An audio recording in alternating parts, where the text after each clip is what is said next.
I was never more than a slacker, pretty useless to society really. Who knew that reading a novel and mouthing off a few complaints in the comments would get me zapped by some mysterious force right into the pages of this august drama? The second I figured out what was up, I decided to grab my daughter and run. To hell with everything else. As for the dumpster fire I was leaving behind, not my damn problem. I was a security guard pulling in about $2,500 a month.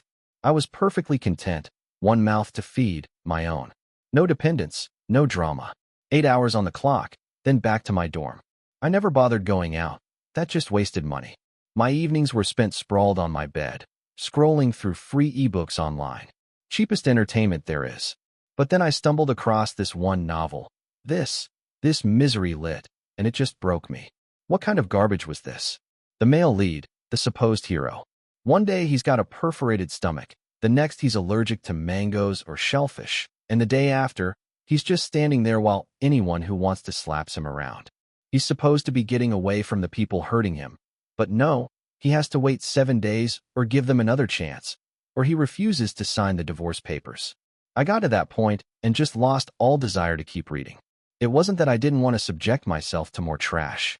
I had plenty of time, over 10,000 hours logged reading. I'd seen every kind of train wreck novel out there. You could say I was immune to bad writing by now. But this one just made me see red. I couldn't help it. I dropped a comment. Just leave already, you spineless idiot. You deserve all the crap you get. I honestly didn't think anything of it. Just one little comment, and bam. Some mysterious force sucked me into the book. Suddenly, I was the male lead. I don't even know where to begin with this mess. I've already stopped trying to figure out why I'm here. Luckily, the plot hadn't gotten to the part where I get systematically destroyed yet. I just arrived. My CEO wife, Isabella Carter, her old flame, Alexander Reed, had just returned to the States with his daughter, Sophia. Isabella saw Alexander struggling to take care of his kid and thought, oh, the poor man. He's having such a hard time. She just decided to become a surrogate mother to Alexander's daughter. I selectively absorbed the original guy's memories. He was an orphan from some small town, worked his way through college as a server at a hotel. The beautiful CEO, Isabella Carter, someone slipped her something at a party. The original me happened to be delivering something to her room, and she forced herself on him. One night stand, and boom, Isabella was pregnant. After that, Isabella did the responsible thing and married him. Signed the papers post-wedding. The original me just stayed in Isabella's house quietly, taking care of her, raising their daughter, Lily. Occasionally even playing assistant for Isabella at her company. Only Isabella never publicly acknowledged him as her husband, and she wouldn't even let Lily call her mom. That's the gist of it. As ridiculous as it sounds, that's the author's setup. Nothing I can do to change that. But what happens next, that's my call. I was planning my escape. To escape, you need money. I looked around the penthouse at all the designer furniture, Isabella's collection of luxury bags and accessories, and a satisfied grin spread across my face. It'd be a crime not to take it, right? We were legally married. She couldn't report me for theft without looking like a fool, and besides, she was loaded. Isabella was busy with company stuff, plus helping her old flame with his kid. She wouldn't be paying me any attention. Lily was at preschool. I immediately contacted a high-end consignment dealer, told them to come over and clear the place out. I didn't care too much about the price. My only demand was that they be quick. The dealer showed up fast. I urged them to hurry. Anything sellable, I sold: sofa, TV, beds, even a fancy china in the kitchen. Nothing was spared. When people asked why I was selling everything, I just told them I had terminal cancer and needed money for treatment. They'd give me these pitying looks and stop asking questions. Even the building security knew. In the end, the dealer gave me over $250,000. I knew the stuff was worth more, even secondhand, but what did I care? They paid cash fast. A guy making $2,500 a month had never seen that much money in his life. I was content. It was basically enough to live on until I died. I happily went to the bank, changed all my PINs and online banking passwords, just in case Isabella got any funny ideas about dipping into my newfound fortune. I also withdrew a good chunk of cash for the road. You never know what might happen. Better safe than sorry. After all that, I should have just hit the road, but then I thought of Lily, my daughter. She was 5 this year. I decided to swing by the preschool. If Lily seemed okay, if I felt a connection, I wasn't opposed to taking her with me. After all, I'd wanted a companion for years in my old life. I was an orphan, no ties, no one to miss me. I'd lived alone for so many years. I actually craved having someone to talk to. Besides, Lily really relied on her dad, the original me. If I left her, I couldn't imagine what her life would be like. I got to the preschool before pickup time. I went straight to her teacher and said I was taking Lily on a trip. The teacher bought it. She brought Lily out and went back inside. One look at Lily, and I was smitten. She was adorable. Everything about her just clicked with me. Taking this cute kid on the run? Definitely worth it. Lily saw me and ran, throwing herself into my arms. Daddy, you're here to pick me up. Why so early today? Looking at her cute face, smelling the faint sweet scent of her hair, I was thoroughly pleased. Daddy's going back to his hometown for a bit, Lily. Want to come with? When Lily heard hometown, her eyes lit up. Yes. I've never been to your hometown, Daddy. When are we going? Is Mommy coming with us? I said, we can leave right now. Your mom's busy with work, so she can't make it. Lily hadn't completely given up on Isabella yet. Isabella was her biological mother after all. Even though Isabella didn't let her say Mommy, Lily knew the truth. No one could change that. Isabella hadn't started hurting Lily yet, favoring Alexander's daughter over her. I had to lie to slowly ease her into a life without Isabella. I took Lily straight to the station and bought tickets for an Amtrak train heading toward my old region. Lily's withdrawal papers from preschool? Why bother with that crap? I left without them, didn't I? Divorce papers? Why would I get divorced? Maybe when Lily grew up, she could still inherit some of Isabella's fortune. Resignation letter? Wasn't that just pointless bureaucracy? I barely made anything working for her anyway. Did I really need to file paperwork for that? I had $250,000 in my pocket. You think I cared about chump change? As for any other female CEOs or rich heiresses who might fall for me later, what did I care? That kind of attention only came after me, and Lily suffered. Even if they did fall for me, I'd just be swapping one tormentor for another. Why would I put myself through that? I had a pile of cash. Living a carefree life with Lily sounded a hell of a lot better, didn't it? Soon after we boarded the train, Lily fell asleep. Just as I was about to doze off myself, my phone rang. I glanced at it. Isabella. I answered, curious to hear what she'd say. The second the call connected, Isabella's voice came through sharp and demanding. Michael, I need you to make some sliders and fries and bring them to my office. Alexander's daughter, Olivia, is craving them. Damn it, Isabella. Are you nuts? If she wants sliders, let her own damn father make them for her. I snapped and hung up. To avoid further disturbances, I turned off my phone. I didn't delete Isabella's number, though. Might come in handy someday. Then I conked out. On the other end of the line, Isabella was probably fuming. The me she knew had never defied her, let alone cursed at her. Isabella was probably shouting, Michael, you've got some nerve. How dare you hang up on me? How dare you call me nuts? Just wait till you get home. I'll deal with you then. Sitting across from Isabella now, also her assistant, her old flame Alexander Vance probably chimed in. What's wrong, Isabella? Did you ask Michael to make those sliders, and he refused? I didn't want him to, really. It's just that Olivia, she just got back to the country and hasn't had much of an appetite. You told me his sliders are really good. I didn't want to trouble him. It's all my fault, making you two fight because of me. Alexander, holding his daughter's hand, looked at Isabella with that perfect blend of self-reproach and helplessness that always got to people, and Isabella, she always fell for it. Alexander, it's not your fault. It's all Michael. You don't cook, so what's the big deal about him making one dish? Take me out for a quick bite somewhere. I'm going home right now to sort Michael out. He's really crossed the line this time. With that, Isabella probably stormed off, not giving Alexander or his daughter another thought, eager to come home and give me a piece of her mind. Isabella got home quickly, but when she punched in the code, opened the door, and called out Michael, she was stunned by the sight. The sofa was gone, the TV was gone. She searched the entire apartment. No sign of me or Lily. The beds were gone, her designer bags and luxury items were gone. Even the damn dishes from the kitchen were gone. All that was left were her documents and clothes. Robbery? But that didn't make sense. Who steals everything these days? Confused, she went down to the building management to ask what was going on. The management knew the situation. Besides, I hadn't tried to hide it. They told her the man of the house had cancer, terminal, and he'd sold everything to pay for treatment. Isabella was completely bewildered.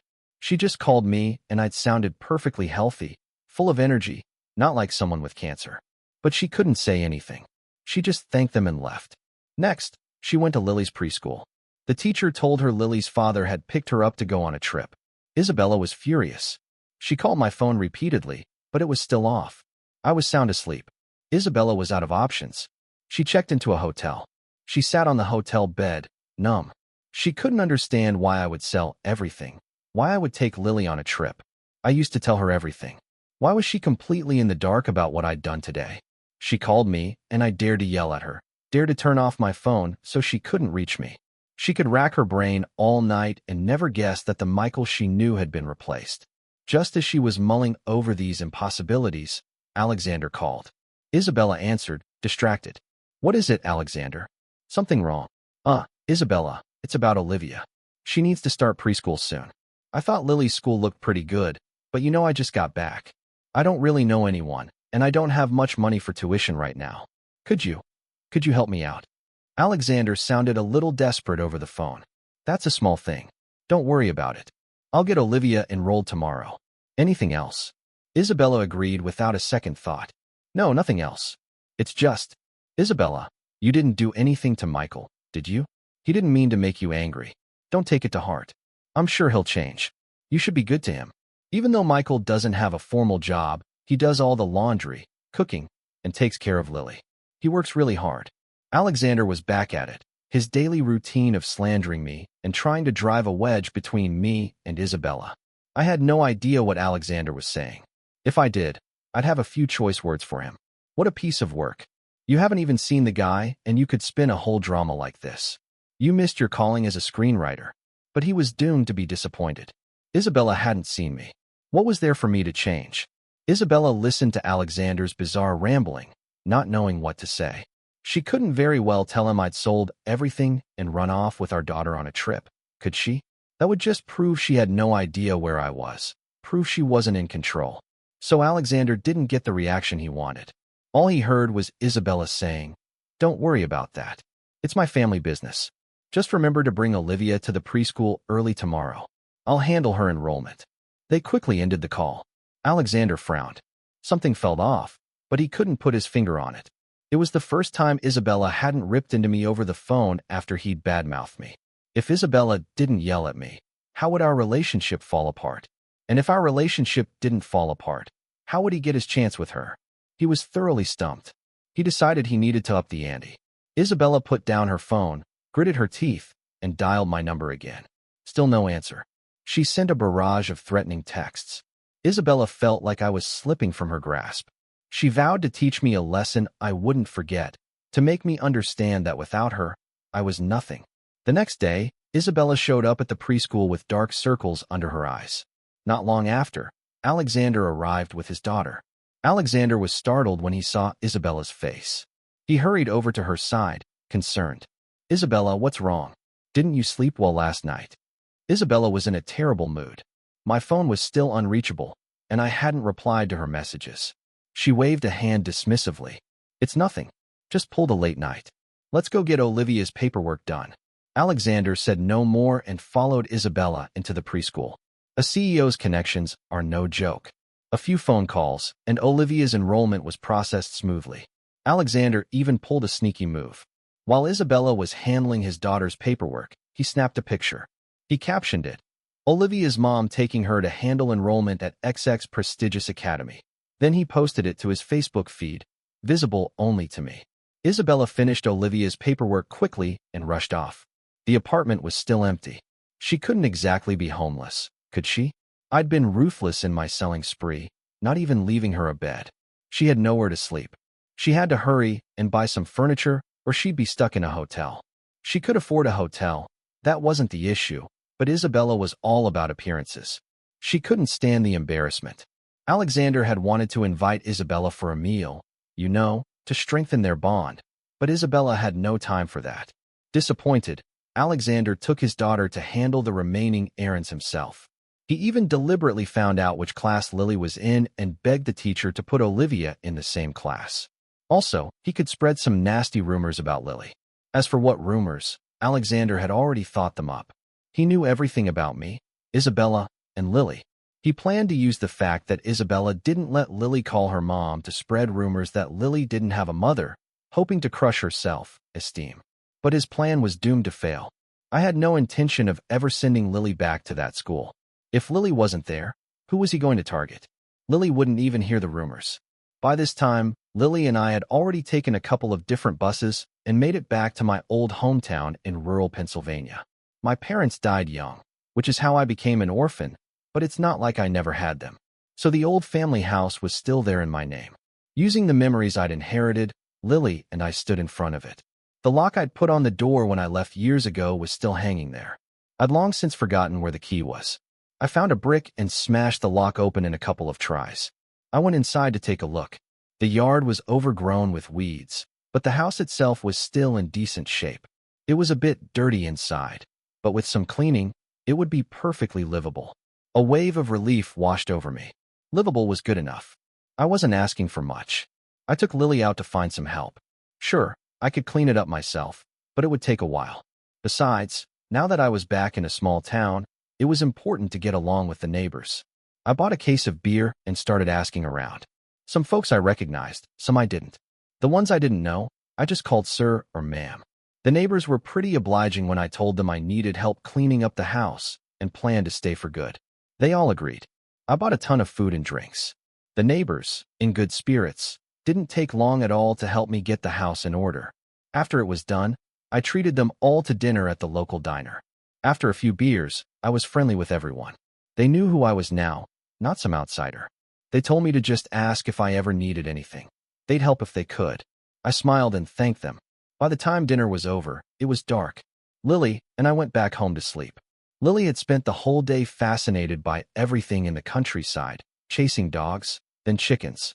She was exhausted and fell asleep quickly. Only then did I have time to turn my phone back on. The moment it powered up, it started buzzing and chiming non-stop. I glanced at it. Isabella alone had called dozens of times and sent a flood of messages. I ignored them. I didn't need to read them to know they were all her cursing me out. On Facebook, I saw the picture Alexander had posted. I took a screenshot, then dismissed it and blocked him. There were also tons of miscellaneous work messages and preschool notifications. I only kept Isabella's contact info. Everyone else's numbers, work group chats, preschool groups, all deleted or exited. I kept Isabella's number mainly in case Lily needed something. Isabella's calls. I'd answer if I felt like it. Ignore them if I didn't. Who was going to force me? As for getting revenge on Isabella and Alexander, I didn't see the point. I was just a poor kid. Whatever Isabella's reasons, she at least fed and housed me for years, and she hadn't started abusing me because of Alexander and Olivia. Since I'd chosen to run, there was no need to hate her. Besides, I was just an ordinary guy. How could I possibly fight against someone as rich and powerful as Isabella? Being here every day was a bonus. No need to make enemies. Alexander? It's not that I look down on him, but with his level of intelligence, without me and Lily as a comparison, he'd probably manage to screw himself over. Otherwise, why would he come back to find Isabella after all these years? He clearly hadn't made it big overseas and was back looking for Isabella to bail him out. Just as I was lost in these thoughts, my phone rang again. It was Isabella. Might as well see what she wanted. If she started yelling, I could always hang up. Yeah, Isabella, having finally gotten through, was clearly afraid I'd hang up again. She softened her tone. Michael, where are you? I can't find you. And why did you sell everything in the house? I needed to play it cool, so I started bullshitting. Oh, that? Lily said she was bored just looking at me all day, and you never played with her. She wanted to go on a trip to clear her head. I wanted to take her on a nice trip too, but I didn't have any money, right? So I sold a few things, scraped together some cash, and took Lily traveling. So when are you coming back? Isabella asked quickly. No idea. Depends on Lily's mood, I guess. I continued making it up as I went. Well, come back soon. I'm not used to living in such a big house all by myself, Isabella said, sounding a little down. Sure. With that, I hung up. Who was she kidding? Not used to it. More like not used to not having me around as her live and maid, right? I didn't take her words seriously at all. I had no intention of going back. I'd been busy for 2 days and was pretty tired. Plus, I was on my home turf, so I slept soundly. Isabella got to experience me hanging up on her yet again. She was angry again. When Lily and I lived there, even if she wasn't overly fond of us, at least every time she came home, it felt like a home. She had a husband, a daughter. When we were all there, the house was filled with a hum of life. I'd have dinner ready when she got back. Lily, even though she couldn't call her mommy, would at least call her Auntie Isabella when she came home. But now, thanks to my little escapade, everything belonging to me and Lily was gone. The furniture we'd used together was sold. There wasn't a single trace of our lives left in that house. Even though Isabella had bought all new furniture and household items, she still felt incredibly lonely. Just then, Alexander called. Isabella answered listlessly. Hello. Eva, Mia. She suddenly got sick. Can you come over to my place and help take care of her? I don't have any experience, Alexander said frantically over the phone. If she's sick, take her to the hospital. I don't have any experience either. I'm busy. Gotta go. Isabella shut him down. She was already annoyed that I and Lily were gone. Alexander bringing up his daughter just made her angrier. Your daughter's sick? Go to a hospital. I'm not a doctor. Besides, my own daughter isn't even here. Why would I care about some goddaughter I've known for 2 days? Alexander listened to the dial tone, completely stunned. His daughter wasn't actually sick. He just wanted an excuse to stir up trouble between Isabella and Lily. He never imagined Isabella would refuse. He thought Isabella was so eager to make Olivia her goddaughter that her affection for him would naturally extend to his child. He played his trump card, faking his daughter's illness, and figured Isabella would at least come check on them. This outcome was not what he wanted. If Isabella really didn't care about him and his daughter anymore, what about his debts? It looked like he'd have to take a risk and use his position as Isabella's assistant to embezzle company funds. But that was too dangerous. He didn't want to resort to that unless absolutely necessary. He needed to think of another plan. In the following days, I enrolled Lily in the village preschool. I told the teachers that besides me, Lily had no other relatives. No one was to take Lily out of the school, and Lily wouldn't see anyone else. Lily was thrilled. After her first day, she came home and told me she loved her new school. Here, they didn't have to learn a bunch of random subjects. Besides essential academics, the teacher spent the rest of the time playing games with the kids. She'd also made a lot of new friends. As long as Lily was happy, that was all that mattered, I thought. She'd need some time to adjust, but since she was happy, this was good. Apart from taking Lily to preschool, I basically became a hermit. When a townsfolk asked if I didn't need to work, I told them I'd worked too hard over the years and ruined my health, so I couldn't do strenuous labor anymore. A joke. I was sitting on a pile of cash. Why would I need to work? Work for someone else? Not a chance. Working was exhausting. Wasn't just chilling out way better? Besides, as long as I wasn't an idiot, could I even spend all my money? Isabella called me whenever she had time. If I was in a good mood, I'd answer and tell her where I was traveling. If I wasn't, I'd just ignore the call. The people in the village didn't have many ways to make money. Their main source of income was the fruit orchards covering the hillsides. Harvest season was approaching, but this year, the buyer they'd arranged with had suddenly bailed. No explanation given. The villagers were all scrambling to find a way to sell their fruit. My neighbor, Mr. Henderson, came to find me. He figured that since I'd spent time in the big city and was a college graduate, I must have some ideas. I listened to Mr. Henderson's request and told him they could try live streaming to sell their fruit. As for the specifics, they'd have to figure out themselves. I wasn't going to manage it. I'd just offer ideas. How it turned out was their business.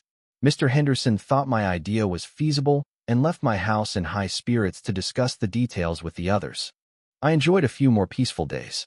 I never would have imagined that one day Isabella would show up in my old hometown with a posse. Hearing Isabella yelling my name from outside the gate, I was completely dumbfounded. Later I realized I knew nothing about how rich people operated. All this time I'd been giving Isabella the run around, not a single straight answer. She eventually figured something was fishy and used her connections to track me down. I hadn't exactly been trying to hide. Soon enough, she'd pinpointed my current location. Without me and Lily there as a contrast, all of Alexander's and his daughter's schemes fell flat. Isabella wasn't a complete idiot. Watching their daily performances was making her increasingly uncomfortable. The more Olivia acted up, the more Isabella missed her own daughter. Lily was never as demanding and clingy as Olivia. She also knew Alexander was embezzling company money, but it wasn't a huge amount, so Isabella hadn't bothered to pursue it. The longer Lily and I were gone, the more she missed us. I wouldn't even answer a video call. That finally made her realize something was seriously wrong. With her resources, finding me was a piece of cake. So she just showed up with her people. Only Alexander and his daughter had tagged along. Opening the door? Not a chance. I scrambled up the ladder onto my roof. I stood there looking down at the scene below. Holy crap. Isabella brought several cars.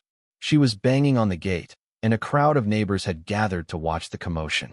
Alexander looked up and spotted me first. Michael, how could you?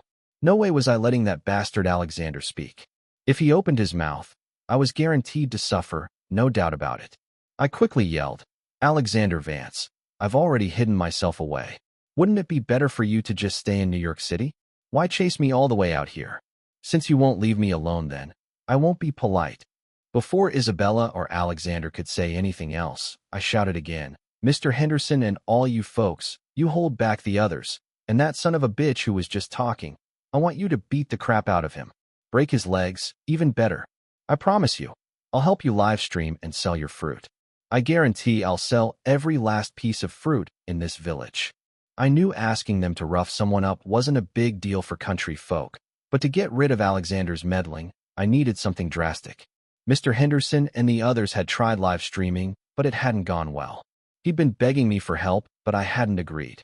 Today I needed them to do me a favor, so I made them an offer. Michael, are you serious? Mr. Henderson asked excitedly. He knew I was famously lazy.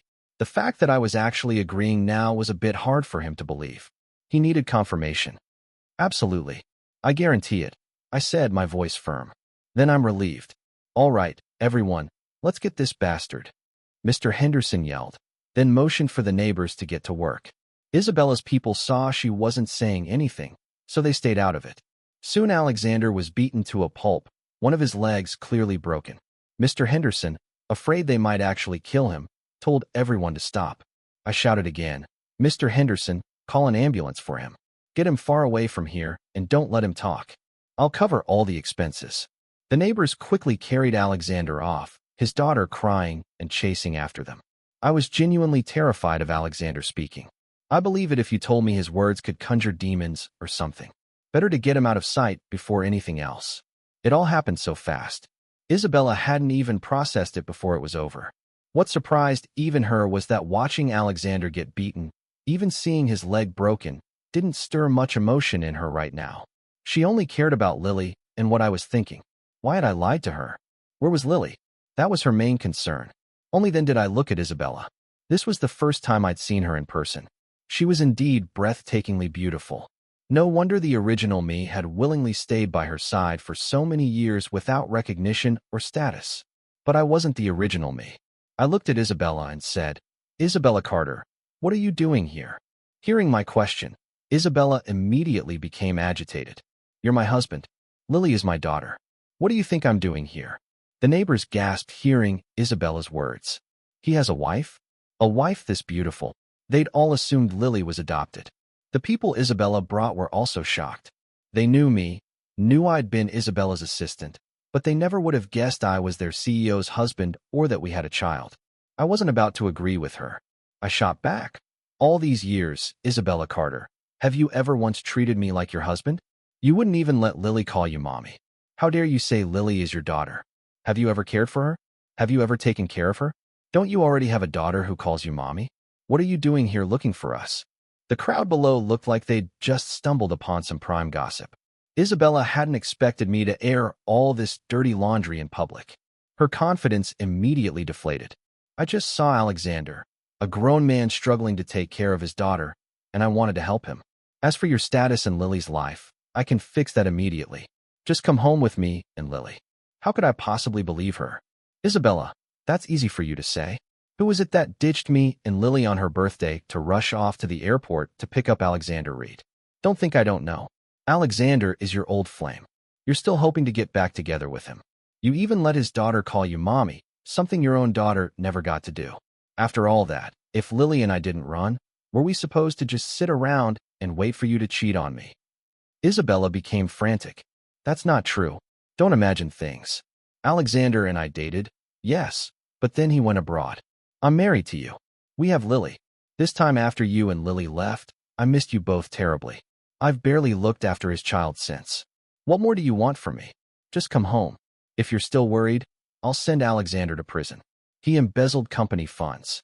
I have all the evidence. Isabella tried to persuade me, downplaying her actions. I still didn't believe her. I had no desire to go back and continue waiting on her. Just give it up. Lily and I are not going back with you. You're really not coming back with me? Isabella asked again, a hint of anger in her voice. Not going back, I replied decisively. You're forcing my hand.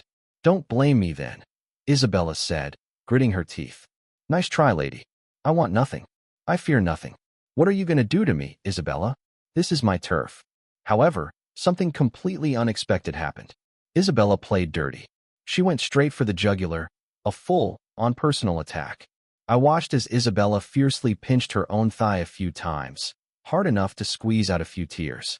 Then she turned to my neighbors and launched her offensive. Boo-hoo, uncles, aunties, sirs, ma'ams, I'm Michael's wife. This heartless man abandoned me in New York City and ran off with our daughter. I never did anything to wrong him. I certainly never cheated on him. All I want is for him and our daughter to come home and live a good life with me. But he just won't agree. Isabella wailed, tears streaming down her face, constantly dabbing her eyes. The neighbors looked on, their hearts softening. One soft-hearted older woman couldn't stand it anymore. She stepped forward and took Isabella's hand. There, dear. Don't cry. Let me try to talk some sense into Michael for you. Isabella's eyes lit up for a split second, but she quickly hid it, still sobbing as she said to the woman, Really? You can help me persuade Michael? Don't worry. As long as you can convince Michael and Lily to come home with me, I'll buy all the fruit from your village, no matter how much there is. The old woman heard Isabella, and so did everyone else around. They all started asking, Michael's wife, are you serious? If we help you get Michael back, you'll really buy our fruit? All of it. The neighbors had dropped the polite dear and were now calling her Kevin's wife, trying to get on her good side. Isabella, hearing them call her Michael's wife, practically purred. Of course, as long as you can get Michael and Lily to come home with me, I'll buy not just this year's fruit, but future harvests too. I'm rich. This is chump change to me. The neighbors were ecstatic. This was a golden goose they couldn't afford to offend. They had to keep her happy, which meant I was about to get screwed. No wonder they used to call unworldly folks easily swayed. These people were easily bought all right. A few promises, and they were completely won over. Kevin's wife, don't you worry. We'll definitely get Kevin and your daughter to go back with you. If we have to, we'll tie them up and send them back. That was Mr. Henderson. I was floored. Suddenly standing alone on the roof, I felt a profound sense of desolation. But these damn hicks were going to be the death of me. Kevin, son, we don't want to do this. We're all from the same village. You're our dear neighbor, and you've helped us out a lot. But your wife's offer is just too good. Mr. Henderson began, his voice heavy with mock sorrow as he started negotiating with me. Kevin, you're just lazing around here in the village anyway. Why not go back to the city and laze around there? At least the beds in the city are more comfortable, right? What the hell, Mr. Henderson? I never knew you were this kind of person, capable of saying such cold-hearted things. Don't you have a conscience? But damn it, Mr. Henderson actually made a good point. For a moment, I was speechless. Isabella and Mr. Henderson saw I wasn't saying anything. Just as Mr. Henderson was about to try persuading me further, Isabella stopped him. Michael, I can give you a chance. You don't have to come back. It just depends on whether you agree to my terms. Isabella had gone to all this trouble just to get me and Lily home. How could she possibly let me off the hook so easily? But what if? There's always a what if, isn't there? I looked at her expectantly. Are you serious? Isabella smiled sweetly at me. I am. It just depends on whether you can seize the opportunity and whether you can endure it. My eyes lit up. Let's hear it. Isabella said slowly. I'll have Mr. Henderson lock you in the house. No problem. Lazing around is lazing around, no matter where. I wasn't bothered. I'll provide your food and drink. Food and drink are enough. What more could I ask for? Acceptable. I'll let you keep your phone. A phone is good. Food, drink, and a phone. I could lie around until the end of time. But I'll cut off your internet access. What the hell? That's brutal. That's like a death sentence. I can do the slacker life, but I need to be a happy slacker. Without internet, how would I kill time? Could I still be a happy slacker? Might as well just kill me now. Well, I've given you the chance. Do you want it? Isabella delivered her ultimatum. No one can help me now. I had to temporarily resign myself to my fate and agree. Isabella had the people she brought with her discuss the fruit, purchasing deal with the easily swayed villagers. She came into my house and watched me pack. She clearly looked down on a place like this. Only when she saw I'd cleaned the house thoroughly did she refrain from saying anything, probably afraid of provoking me further. I finished packing quickly. There wasn't much to take. Where's Lily? Isabella asked, seeing I was done. Lily's at preschool. We'll go pick her up now, I said, annoyed. I really didn't want to go back. I was scared. All right. Let's go then, Isabella said, turning to leave. I took one last look at my old house, shook my head, locked the door again, and reluctantly left. I picked Lily up from preschool. When Lily saw Isabella was there too, she was very happy. Andy, Isabella, you came to pick me up too. Perhaps Isabella had genuinely learned to care for Lily. She quickly bent down and hugged her. Lily, from now on you can call me Mommy. Mommy knows she was wrong. Lily hadn't expected happiness to arrive so suddenly. She couldn't quite believe what Isabella was saying. Really? Can I call you Mommy now? Really, Lily? You're my own daughter. Of course you should call me Mommy. It was all Mommy's fault before. Mommy will change, Isabella said, her eyes red, holding back tears. Lily beamed. This was her lifelong dream. Mommy, Mommy, Mommy. Lily kept calling Isabella Mommy over and over as if trying to make up for all the lost opportunities. Isabella finally broke down, hugging Lily and crying. Yes, yes, yes. Isabella kept responding to Lily. Watching them, mother and daughter interacting like this, my own eyes grew a little misty. I rubbed my eyes, patted Isabella on the back, then picked up Lily. Let's go home. On the way, Lily alternated between calling Mommy and Daddy, seemingly tireless. Isabella and I responded to her every time. Lily was probably terrified of losing one of us again. She didn't dare to sleep, just kept calling out. But Lily was still so young. After a while, she finally succumbed to sleep, though she still held on to her mommy's hand with one hand and her daddy's with the other. Looking at the sleeping Lily, then at Isabella who couldn't stop her tears, I felt a pang in my heart. Lily didn't ask for much. Why couldn't Isabella and I give her that? What was I supposed to do? The driver made good time. Soon we were back at our home in New York City. I carried the sleeping Lily to her bed, making sure she was comfortable. I went to the living room. Isabella was already there waiting for me. I sat down, waiting for her to speak. Michael, we need to have an honest talk, Isabella began. I nodded, letting her continue. Isabella said softly, now can you tell me why you sold everything in the house and left with Lily? I want the truth. What else could it be? I said impatiently, annoyed by her asking such a stupid question. Look, you didn't care about me and Lily, and that was fine. We were used to it. We all lived together. We still saw you every day. But the moment Alexander Reed came back, you ditched us on Lily's birthday to go pick him up. We didn't say anything. Then you let Alexander's daughter call you Mommy, while still not letting Lily call you that. You had another daughter, so you cared even less about us. What were we supposed to do but run? Were we supposed to stay and fight with Alexander and his daughter for your affection? Lily and I aren't that worthless. We're not going to fight for it. Can't we just leave? My agitation, Isabella quickly said. That was all my fault. I admit it, and I apologize to you and Lily. I will never do anything like that again. And after you left, I immediately realized that Lily is our real daughter. I should be good to Lily. Besides, Lily is so well behaved while Olivia just clings to me all day, demanding things. She drives me crazy. I also realized that Alexander has changed. He's not the person he used to be.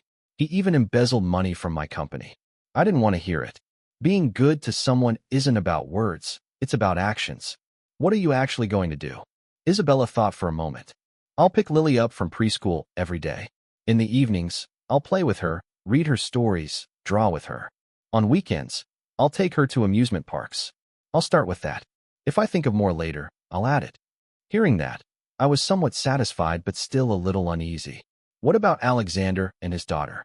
How are you going to deal with them? Isabella gritted her teeth, as if making a monumental decision.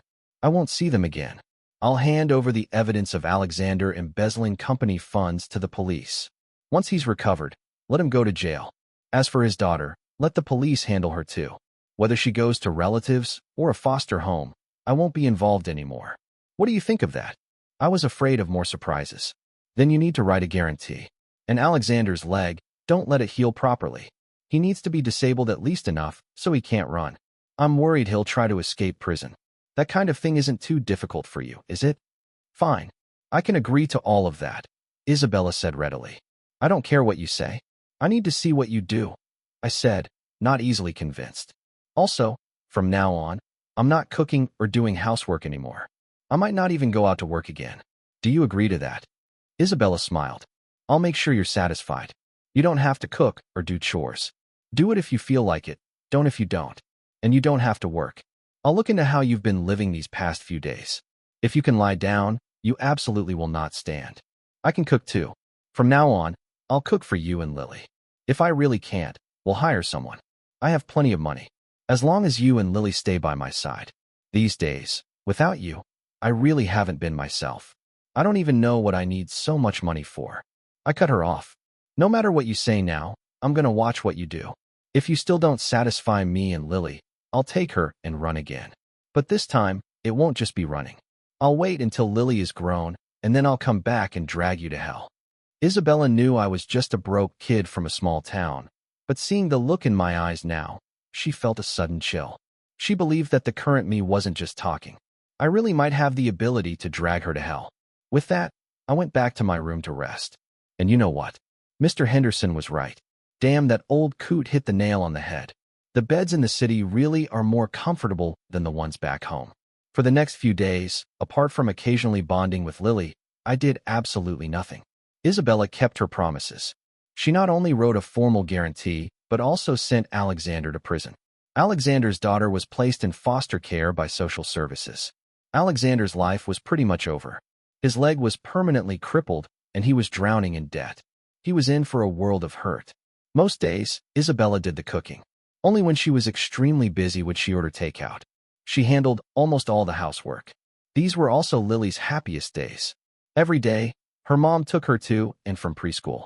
Her mom also spent a lot of time playing with her. She felt incredibly happy. She wished these days could last forever. One evening, after I'd eaten my fill and put Lily to bed, I contentedly opened my phone and lay down on my bed. Just then, Isabella came into my room. I noticed she must have just showered. She was wearing a silk nightgown. I had a pretty good idea why she was in my room at this hour. So, Your Majesty, how have my efforts these past few days met with your approval? Isabella said, seating herself on my bed without invitation. I hadn't expected Isabella to suddenly come into my room, much less sit on my bed like that. I stared at her wide-eyed, nearly getting a nosebleed. I was still a damn virgin, for Christ's sake. I mean, I had some theoretical knowledge, but I'd never experienced an assault on the senses like this. I completely missed what she said, mesmerized by the expanse of pale skin before me. Isabella, seeing I wasn't responding, waved her hand in front of my face. What are you staring at? Ask your question, Your Majesty. She followed my gaze, then quickly clutched her nightgown tighter and muttered, pervert. But she didn't leave, still waiting for my answer. I finally snapped back to reality. What did you ask? Sorry, I didn't quite hear you.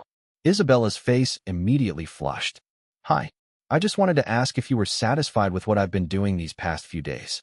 Is there anything I haven't done well enough? I thought for a moment. Not bad. Keep it up. Things are good like this. The most important thing is that Lily is happy. What about you?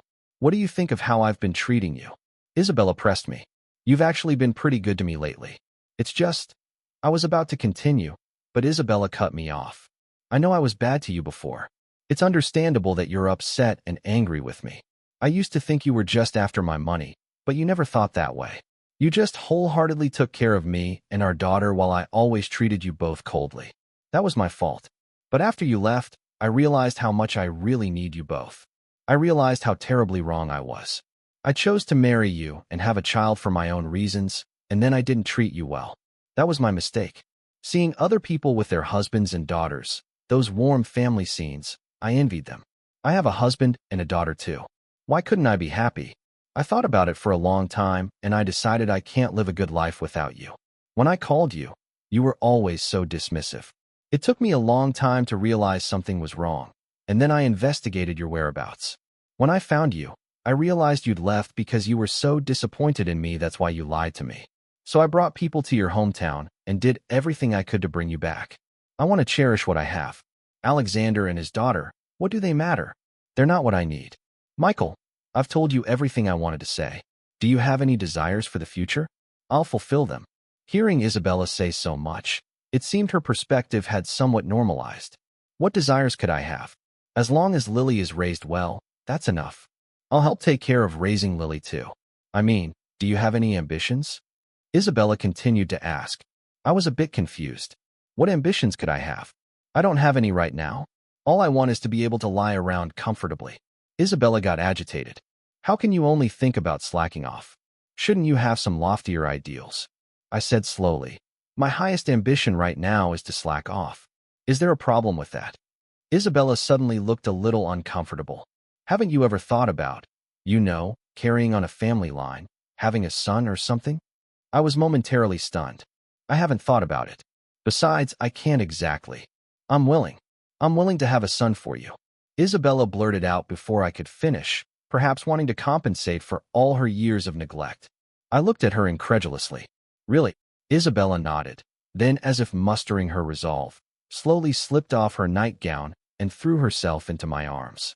Even if I were a man of iron will, I couldn't resist this temptation. Later, lying there with Isabella nestled in my arms, I felt utterly content. Isabella smiled at me. Honey, your highest ambition might not be achievable anymore. I chuckled.